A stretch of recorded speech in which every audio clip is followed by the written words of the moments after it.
Votre invité à présent dans la grande interview en direct sur Boursorama, c'est François Asselin, le président de la CPME. Bonjour. Bonjour. Merci d'être là avec nous sur Boursorama. Bon, il faut qu'on parle évidemment de cette facture énergétique. On en saura plus sur le bouclier tarifaire pour les particuliers aujourd'hui.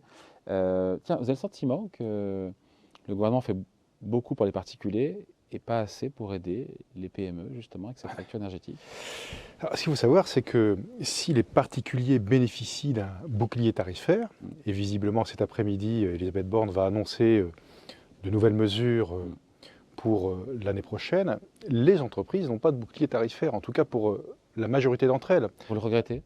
Vous trouvez ça normal, scandaleux? Non, absolument pas. On est dans l'économie de marché. Le seul problème que nous avons, c'est que lorsque vous avez 2/3 des PME qui doivent en ce moment rediscuter avec leurs fournisseurs d'énergie les tarifs du 1er janvier 2023 et que soit votre fournisseur vous dit écoutez, je suis incapable de vous donner un tarif, premièrement, ou alors il vous donne un tarif tel que votre modèle économique d'entreprise est complètement perturbé.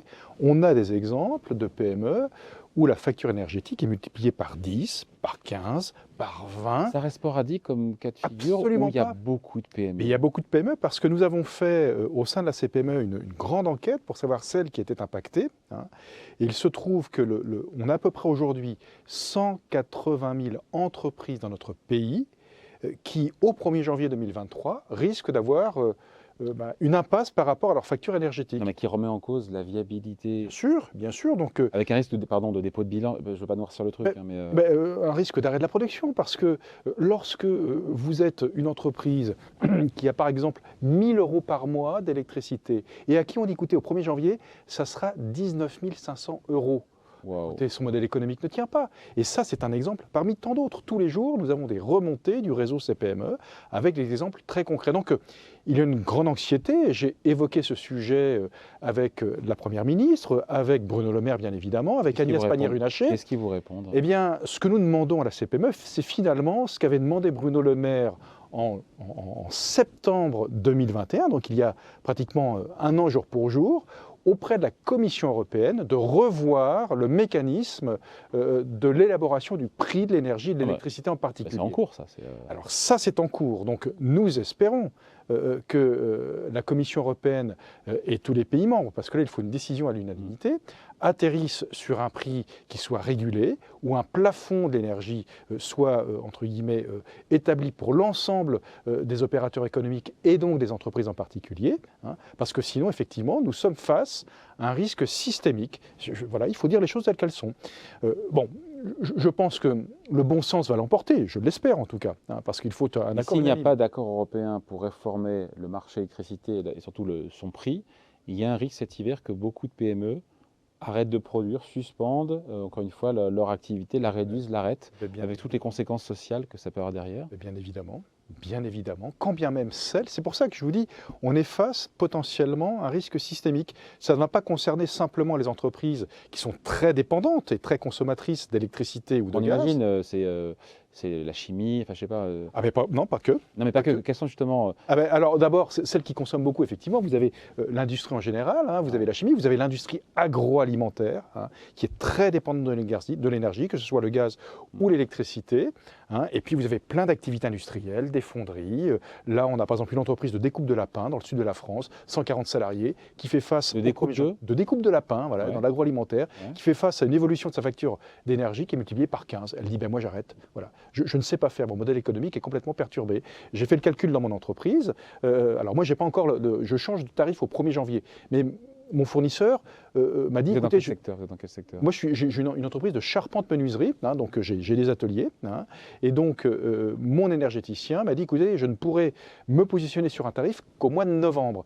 Mais si je fais l'extrapolation de mon tarif aujourd'hui, de ma consommation d'électrique, et si je la multipliais par 15, entre 10 et 20, eh bien mon modèle économique s'effondre. Alors qu'aujourd'hui, ma facture énergétique, c'est même pas 1% de mon chiffre d'affaires. Donc vous voyez... Vous demandez, encore une fois, au pouvoir public, un bouclier aussi pour les PME? C'est-à-dire qu'on est en fait dans une situation... à la Première ministre, à Bruno Le Maire. Bien sûr, ce qu'il faut faire, si vous voulez, on ne demande pas de la subvention. Il faut simplement qu'on arrive au niveau européen de décorréler le prix du gaz du prix de l'électricité. Parce que vous savez que le prix de production d'électricité est marié avec l'évolution du prix du gaz. Alors bien évidemment, avec les pénuries que nous connaissons, avec entre autres la guerre en Ukraine, eh bien le prix du gaz est très volatile et s'enflamme, si je puis dire. Résultat, l'électricité suit la même courbe. Et au bout du bout, eh bien, pour le consommateur professionnel, qui n'a pas de bouclier tarifaire, eh bien, il est face à une impasse. Donc il faut qu'au niveau européen, effectivement, il y ait une décision énergique. Il y a ce qui se fait au niveau européen, il y a ce que le gouvernement peut faire, encore une fois. Qu'est-ce que vous demandez? Vous demandez dans ce cas-là s'il y a cessation ou arrêt ou suspension de l'activité dans les PME, la réactivation d'un fonds de solidarité, le chômage partiel, vous demandez tout ça? Alors vous avez deux étapes. C'est-à-dire que il y a d'abord le problème systémique à régler, parce que si on ne règle pas ce problème, l'État n'aura jamais les moyens, entre guillemets, d'amortir le coût de l'énergie. Donc là, on se retrouve à une impasse. Donc c'est vraiment le scénario du pire. Ça vous inquiète, ce scénario-là, il est à prendre à la légère, enfin encore une fois, on ne le prend pas à la légère, mais il est à prendre très au sérieux, on joue à se faire peur, ou est-ce que c'est vraiment, vous êtes inquiet? Nous sommes inquiets dans la mesure où nous n'avons pas de réponse. Mais je suis résolument optimiste, parce que la situation est telle, le risque systémique est tel que pas simplement la France, mais dans d'autres pays européens, eh bien, on risque de se retrouver dans une impasse, et l'économie risquerait de s'arrêter. Donc je pense que, d'une façon unanime, en Europe, on va trouver une solution. Mais on Tant qu'elle est simple sur le papier, il faut juste plafonner, encore une fois, le prix de l'électricité. Il s'agit de modifier la façon dont le prix de l'électricité est calculé sur le marché et de le décorréler du prix du gaz. Pourquoi c'est si compliqué d'ailleurs Eh bien parce que vous n'avez pas les mêmes intérêts dans chaque pays européen. Voilà. C'est tout simplement pour cette raison. Mais qui a intérêt d'avoir une électricité très chère? C'est-à-dire qu'on est en compétition finalement les uns les autres au sein du même univers économique au niveau de l'Europe. C'est-à-dire que lorsque vous produisez votre électricité à partir de l'énergie nucléaire, vous avez un coût de production, ou de l'énergie verte, eh bien vous avez un coût de production qui est moindre que celui qui a bien évidemment beaucoup de centrales au gaz. Mais ce qu'il faut savoir en ce moment, c'est que là où la France était exportatrice, elle est importatrice d'électricité. C'est-à-dire que même nous sommes impactés sur le prix de l'électricité parce que nous envoyons du gaz dans des centrales au gaz en Allemagne pour qu'elles nous renvoient de l'électricité. Oui. C'est ça la vérité. C'est lié au problème aussi d'EDF, avec ces réacteurs qui sont à l'arrêt. C'est lié au problème d'EDF, c'est lié surtout à des orientations politiques d'il y a pas mal de temps, une quinzaine d'années, où on a gentiment, entre guillemets, laissé de côté l'énergie nucléaire, en tout cas dans notre pays, et principalement aussi en Allemagne, pour déployer le mix énergétique avec les énergies renouvelables. Mais résultat, on n'a pas tenu les deux objectifs. C'est-à-dire qu'on a baissé effectivement, en tout cas, on n'a pas augmenté la production nucléaire, et puis on n'a pas réussi le mix énergétique. Je note que vous attendez, François Asselin, plus d'une décision européenne que des pouvoirs publics français. Oui, bien sûr, parce que la clé, la solution est au niveau de Bruxelles. Et Bruno Le Maire ne s'était pas trompé en septembre de l'année dernière. C'est vraiment là où, effectivement, il faut trouver la clé de nos solutions. Ensuite, vous avez le plan de sobriété. Ah, vous en êtes où, justement, parce qu'il y a le plan de sobriété, et puis il y a Elisabeth Borne qui était au MEDEF, qui a demandé, c'était fin août, que les entreprises préparent un plan en septembre, justement, de sobriété énergétique. Est-ce que les PME seront au rendez-vous? Oui, alors d'abord, on ne va pas pointer du doigt ceux qui ne sont pour rien responsables dans la situation que nous connaissons. Ça, c'est un premier élément. Deuxièmement, vous savez, tout chef d'entreprise n'a pas attendu des injections de qui que ce soit pour regarder sa facture d'énergie. Donc ça fait bien longtemps déjà que dans les entreprises, eh bien, on essaie de continuer à produire en évitant d'augmenter de façon proportionnelle notre consommation d'énergie, parce que ça coûte cher, voire très cher. Le travail d'optimisation, il est fait donc, depuis on travaille sur un problème d'optimisation, bien évidemment. C'est, dans un premier temps, la chasse au gaspillage, mais quelque part, le patron de PME, lui, en termes de stratégie énergétique, on n'a pas cette maîtrise. On a besoin de l'accompagnement des énergéticiens pour savoir comment organiser notre production. Est-ce que j'ai plutôt intérêt d'étaler ma production sur 5 jours? Est-ce que plutôt il faut la rassembler sur 4 jours? À quel moment il faut que je produise? À quel moment il faut que je réduise ma production? Tout cela, on a besoin d'être accompagné par notre fournisseur pour faire en sorte que... C'est le cas ou ce n'est pas le cas? Non, ce n'est pas le cas aujourd'hui. C'est pas le cas. Donc c'est le cas lorsque, bien évidemment, vous êtes une grosse entreprise très consommatrice d'énergie, et là, bien évidemment, vous prenez le taureau par les cornes, et en interne, bien souvent, vous avez, entre guillemets, les outils pour vérifier tout ça. Au niveau de la plus petite entreprise, c'est beaucoup plus compliqué. Alors, on peut se faire accompagner par des prestataires qui font d'ailleurs très bien ce travail, donc vous commencez à payer une prestation pour réduire votre consommation d'énergie, mais l'enjeu, je veux dire, en vaut le coup quand même. Mais pour autant, ceux qui détiennent la clé, c'est votre énergéticien qui peut, entre guillemets, vous aider à adapter votre modèle productif pour éviter de consommer de trop. François Asselin, l'environnement économique pour les PME, pour tout le monde, mais notamment pour les PME, est compliqué comme ça. En cette rentrée, on l'a évoqué juste avant avec le FCE, la nouvelle prévision de croissance du gouvernement pour l'an prochain qui marque un fort ralentissement. On a les taux d'intérêt qui vont remonter plus que prévu de la part de la BCE, les questions du marché du travail, des recrutements, les hausses de salaire, la flambée énergétique. Pardon, j'ai pas envie de plomber l'ambiance. Vous avez eu avant moi Mathieu Plane, donc quelqu'un qui fait autorité quand même sur le champ économique. Bon, il a très bien brossé la situation, c'est-à-dire que... Oui, mais la conséquence, l'impact pour les PME qui n'ont pas les reins aussi solides que des multinationales. Voilà. La conséquence, c'est que lorsque votre terrain de jeu n'est pas la planète et que sur votre marché territorial, vous n'avez pas beaucoup de solutions, eh bien, il faut effectivement... Au détriment de l'investissement, encore une fois, parce que derrière, on sait que l'investissement a bien tenu en France au premier semestre. Est-ce que ce n'est pas justement l'impact pourrait être sur l'investissement, sur les projets d'embauche, avec des marges qui vont vous avez deux sujets effectivement très importants. D'abord, il y a un objectif, vous savez, tenu par le gouvernement, il a raison, de plein emploi. Mais il ne faut jamais oublier une chose. En 2027. En 2027. Il ne faut jamais oublier une chose, c'est que l'acte déclencheur du recrutement, c'est l'activité. Le carnet de commande. C'est le carnet de commande. Qu'est-ce qu'on voit en cette rentrée ? Alors pour l'instant, les entreprises ont de l'activité et elles cherchent toujours des compétences qu'elles ont du mal à trouver. Donc elles embauchent, toujours d'une façon assez importante. Il n'y a pas de rupture en cette rentrée.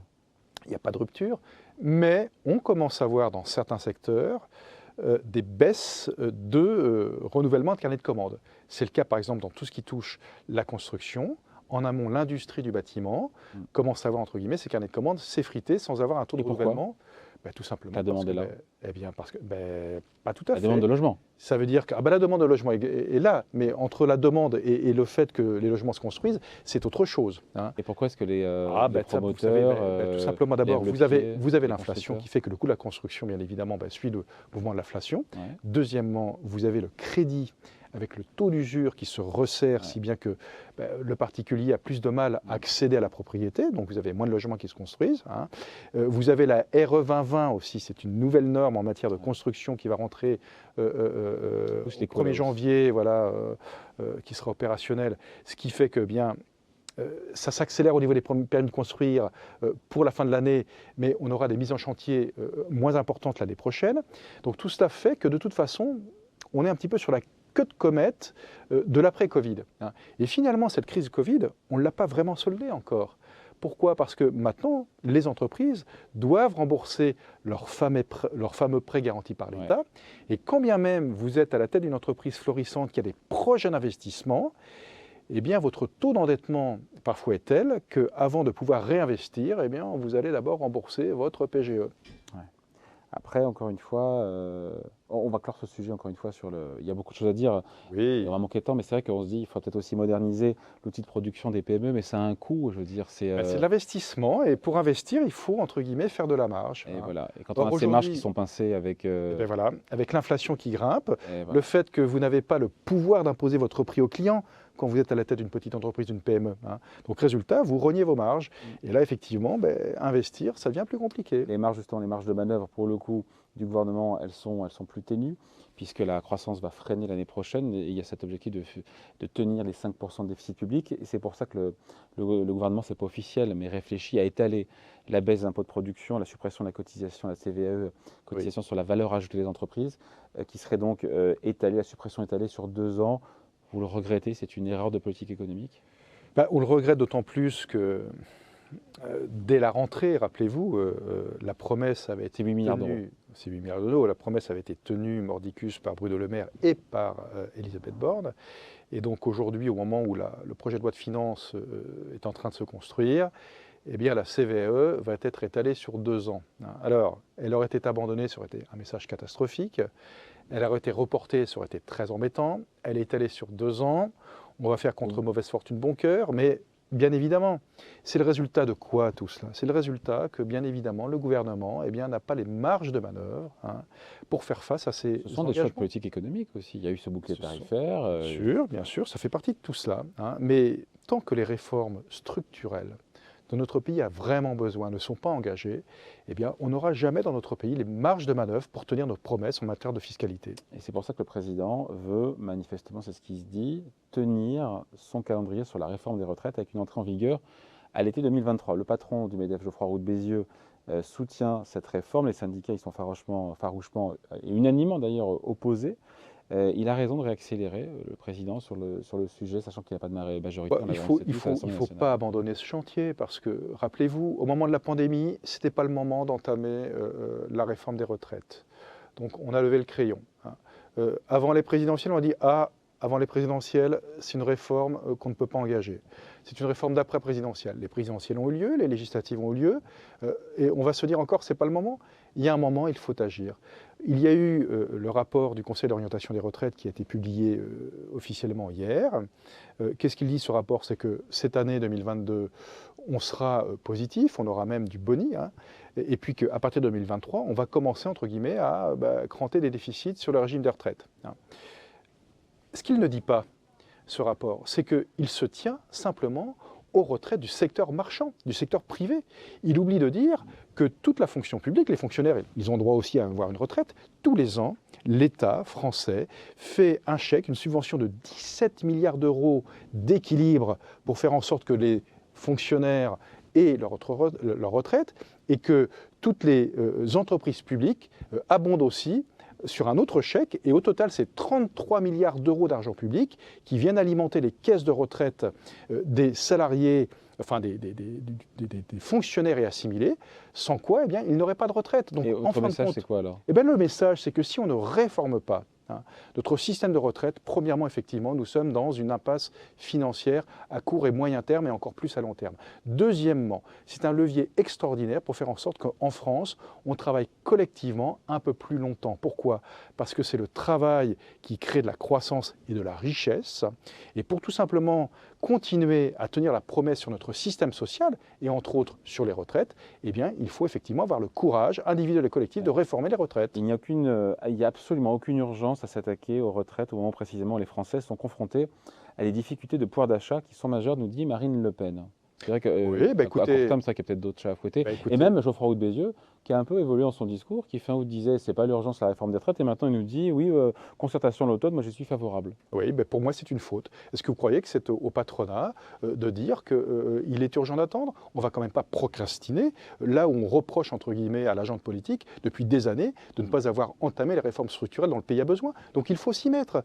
Bien sûr que c'est compliqué, bien sûr qu'en face de nous, nous avons un front social qui fait qu'ils ne veulent pas accepter de négocier sur une réforme des retraites. Mais se jouent au milieu de tout ça, bien évidemment, les carrières longues, nous ne sommes pas opposés. Se jouent les métiers qui physiquement sont plus exposés que d'autres. Nous ne sommes pas opposés à traiter ces questions-là. Bien au contraire, on peut en discuter. Mais pour autant, si collectivement, parce que si on ne fait rien, je vais vous dire ce que ça sera la conséquence. La conséquence, ça sera que demain, il faudra expliquer aux Français en retraite que leur pension va baisser. Il n'y aura pas d'autre solution. Alors quand Marine Le Pen dit les taux de cotisation. Oui, alors nous avons les plus hauts taux de cotisation en Europe. 28% des revenus des Français, des revenus des actifs, je parle que des revenus des actifs, passent dans leur cotisation de retraite par répartition. Ça veut dire que ce n'est pas parce que j'ai cotisé que je vais avoir droit. Attention, les retraites par répartition, ce sont les actifs d'aujourd'hui qui payent les retraités d'aujourd'hui. Oui. Donc, quand on voit l'évolution démographique et que vous cotisez beaucoup, on va demander aux plus jeunes actifs d'aujourd'hui de continuer à faire des efforts sur les retraites pour payer les retraites de gens comme moi parce qu'on aurait voulu partir plus tôt de ma génération. C'est irresponsable. C'est pour ça que nous disons que cette réforme, elle est importante, elle est difficile, mais c'est notre devoir collectif. Donc des concertations à l'automne, comme le souhaite désormais maintenant Geoffroy Roux de Bézieux, vous y êtes aussi favorable? Nous avons tout le temps été favorables. J'étais le seul, et d'ailleurs très isolé, à dire au moment de la pandémie, mais franchement, qu'est-ce qu'on attend pour discuter de la réforme des retraites? C'est pas parce qu'entre guillemets... Vous avez compris que c'est un sujet qui est inflammable politiquement et que ça va être très compliqué, qu'il n'y a pas de majorité à l'Assemblée. Et tout est inflammable. Tout est inflammable. Sur l'assurance chômage, on ne peut pas en parler parce que c'est inflammable. Les retraites, c'est inflammable. Mais il y a un moment, il faut savoir ce qu'on veut, quoi. Enfin, voilà, quoi. Je veux dire, il y a un moment, il faut y aller avec courage. En même temps, ces concertations, c'est parfaitement ce qui va se passer. Il y aura des discussions, etc. Bien sûr, déjà lundi prochain, on se retrouve au ministère du Travail. On sait comment sur quoi ça va aboutir, à la fois des désaccords et une impasse. Donc, in fine, il faudra que le gouvernement tranche et prenne ses responsabilités. Bien sûr, mais c'est ça faire de la politique. Non, mais ces concertations, c'est un jeu de rôle, quoi. Je veux dire, Non, il va... parce que dans ces concertations, on peut très bien parler des carrières longues, voir comment on peut adapter le dispositif. Il faut qu'on parle des métiers physiquement plus exposés que d'autres, dits métiers pénibles. J'aime pas tellement ce terme parce que ce sont des beaux métiers. Mais en tout cas, il faut traiter cette question-là. Il est tout à fait normal, en tout cas c'est notre conception de la CPME, que quelqu'un qui, pendant toute sa carrière professionnelle, a travaillé physiquement, eh bien, il puisse partir plus tôt en retraite que quelqu'un comme moi qui a fait sa retraite, qui a fait sa carrière dans un bureau ou dans sa voiture, voyez-vous. Ça, on le comprend. François Asselin Voilà. bosse dans sa voiture. Ah bah oui, bah comme beaucoup de chefs d'entreprise que vous Son bureau, c'est sa bagnole. Bah oui, un peu, oui quand même, un peu beaucoup même des fois, oui. La priorité, s'il fallait choisir, parce que quand on court deux lièvres à la fois, souvent on n'en chope aucun, c'est plutôt la réforme des retraites ou celle de l'assurance chômage, s'il y avait un choix à faire. Ne me dites Bah, pas les deux, mon général. Hein. Mais non, mais les deux sont enclenchés. Alors d'abord sur l'assurance chômage, d'une façon mécanique, il faut que le Parlement eh bien, reporte, entre guillemets, le système actuel. Parce Ouais. qu'à la fin de l'année, il faut revoir. Ça sera le cas. J'ai eu le Voilà. ministre du SOP du Travail, justement, Voilà. au MEDEF, qui m'a dit oui, ça sera fait. Voilà, donc ça sera fait. Hein. Et puis au niveau de l'UNEDIC, on a un vrai sujet au niveau de la gouvernance. Et là, c'est quand même du rôle des partenaires sociaux de prendre là-dessus leurs responsabilités. Il y a priorité, c'est quoi? Réforme de l'assurance chômage ou les retraites? Les deux, on peut faire les deux, ça ne pose aucun problème. Bon, on se quitte là-dessus. En tout cas, cette rentrée pas simple pour les PME, pour les TPE, entre Non. voilà, Non. la facture énergétique, la hausse des taux, Non, mais en même les temps, vous n'avez- incertitudes, les pénuries, coupures de En même courant, temps, on les n'est absolument rationnements. pas désespéré. Hein. On a simplement envie, entre guillemets, d'y voir clair et pour ça, on a besoin de l'Europe et du gouvernement. Allez, merci de passer nous voir. François Asselin, Merci. donc le président de la CPME, invité de la grande interview en direct sur Boursorama. Merci. Merci. Au revoir.